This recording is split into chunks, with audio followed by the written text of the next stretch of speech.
Hey folks, it's Marvin Cash, the host of The Articulate Fly, and we're back with another Texas Hill Country Fishing Report with Greg Welander of Upstream on the Fly. How you doing, Greg? Well, hi, Marvin. I'm doing pretty well. Doing okay. That's as long as I'm inside right now, though. I was getting ready to say, I looked at your weather before we started recording, and I saw 106 degrees in Austin, and I was like, daggone, that's hot even for Texas. Yes, it is. You know, it's a sweat fest outside. You know, this morning I noticed it was already 90 degrees at 9 a.m. and it was at 100 degrees already at noon. But my thermometer's in the shade, and it's showing 106 right before I hopped on with you here. So, yeah, it's hot. It's very hot. So what does that do, you know, and it doesn't look like it's going to relatively cool off and drop down in the 90s, but you don't really have any significant rain in the forecast. What does that do to the fishing? Well, it does one thing for the angler, and that's in the water.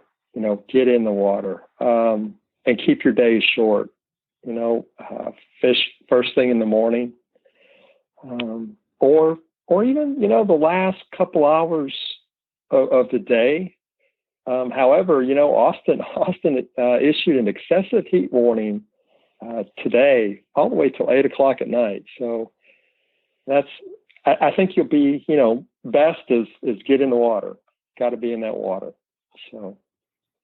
Well, there you go. And I assume too that the evening thing makes the snake situation a little bit more interesting, right?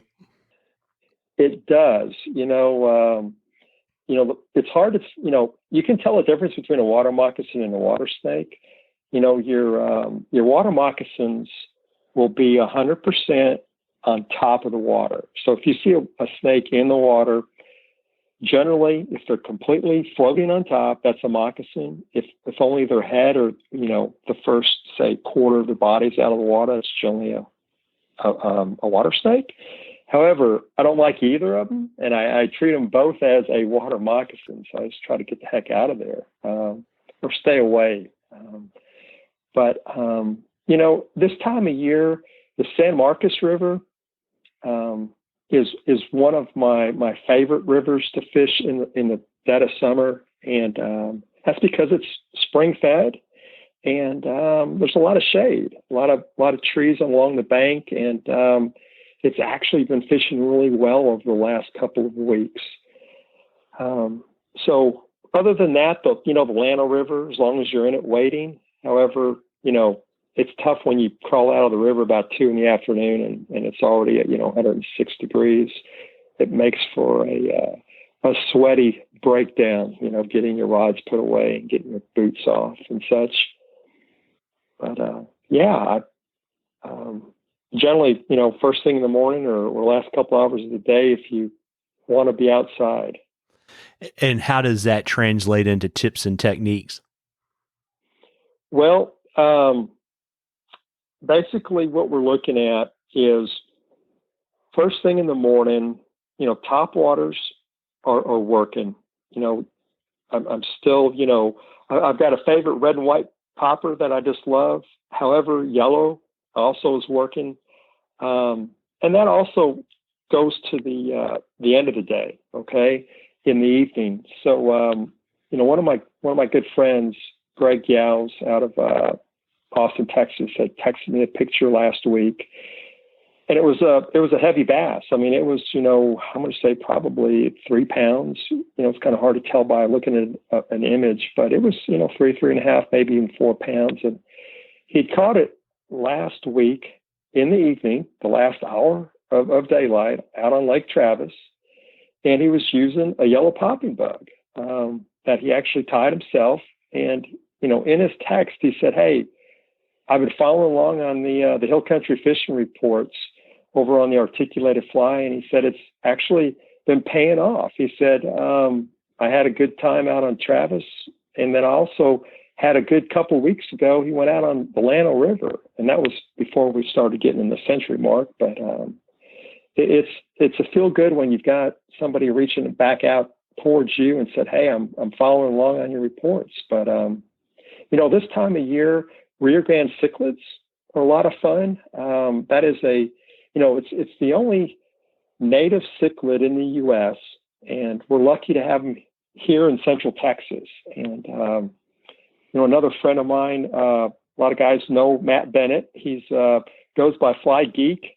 He's makes a living tying flies, and he's got a little fly called the Rio Getter. So the Rio Getter is been a great little fly if you want to target Rio Grande cichlids, because they're kind of like a permit in a way. Okay, they're gonna look at that fly, but they're not going to eat it.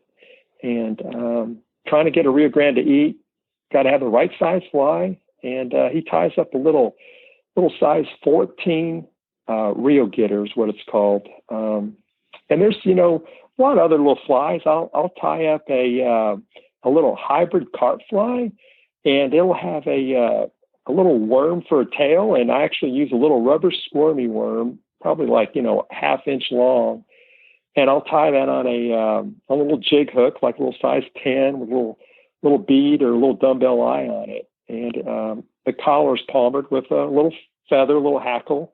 Pretty simple. You could dub a little synthetic body on it, and that works real well for the Rio Grande cichlids. But as far as all the other tips and techniques right now, if you are fishing the lakes, it's first light in the morning or last part of the day, and you definitely throw some top water. The yellow popping bugs have been working well, and if you are fishing any of the local rivers, a grasshopper pattern will work. One of the things I'll look for is shade.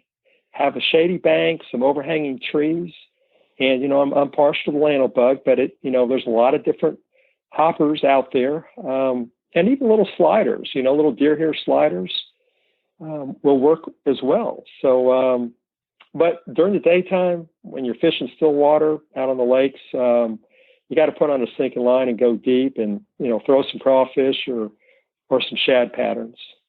So, yeah. Yeah, I got it. And, we've got a question from Noah, and you've kind of touched on it and bumped around a little bit during the report. And he wanted to know best conditions for fishing topwater. And we've kind of talked a little bit about early and late, but maybe you could say, turn it around and say, I fish topwater when? Yeah, Noah, appreciate the question. So I fish topwater. Basically, I'll start off at first light with topwater. And depending on the body of water that I'm fishing, as long as I've got shade over the water, I'll stay with that top water until they, totally turn off. And then once again, as you get in towards the end of the day, that last hour of daylight, I'll go right to the top water. But if you're fishing any, not sure where you live in the U.S., but if you're fishing any of the, small creeks or streams that you're actually wading, and you've got, high sun, look for those shady banks. So I'll definitely throw top water, all day. If I've got conditions where I can put a fly tight to the bank and I've got some shade on the water. Yeah. And in talking about shade, I assume too, you'll basically stay with top water longer if you've got a cloudy or an overcast day too, right? Exactly. If I've got a cloudy day, I'll throw top water as long as I can keep getting fish interested. And different times of the year, I'm going to assume we're talking summertime, and that's basically what I just gave the answer for. However, as you started in the year and you got springtime and you go into the fall, I'll throw top water all day long. As long as I'm getting fish responding, I'll stay with top water. And October, November, and then April and May, I can throw top water all day long. So. Hope that helps you, Noah. Yeah, and also, too, just a quick kind of follow-up question. You were talked about throwing hoppers. That seems to me like maybe if the fish are dialed into something that maybe you can kind of cheat and kind of fish topwater longer during the day, or maybe in more sunlight just because the fish are super kind of dialed in on a specific type of bug. Yes, most definitely. On our last report, I talked about grasshoppers. I mean, it's the time of grasshoppers right now, and it was almost like I was witnessing a grasshopper migration out on one of Lake Buchanan a couple weeks ago. So the fish were responding. I mean, they had them. When I talked about a Guadalupe bass regurgitating a grasshopper. It was kind of like, gosh, here it is, middle of the afternoon, the sun's out. But sure enough, when the hoppers started landing on the boat and I threw them in the water, they did come up. So pay attention to your surroundings, you know, see what the fish are doing. Let the fish tell you.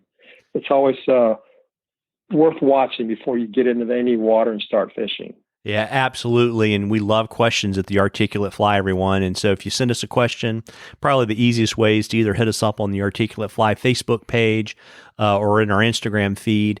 If we use your question, I'll send you some Articulate Fly swag, and you're going to enter a drawing for some really cool stuff from some of the brands that that Greg reps at the end of the season. And before we let everybody try to find a shady spot under a tree, Greg, why don't you let folks know where they can find you so they can book you and fish with you this season?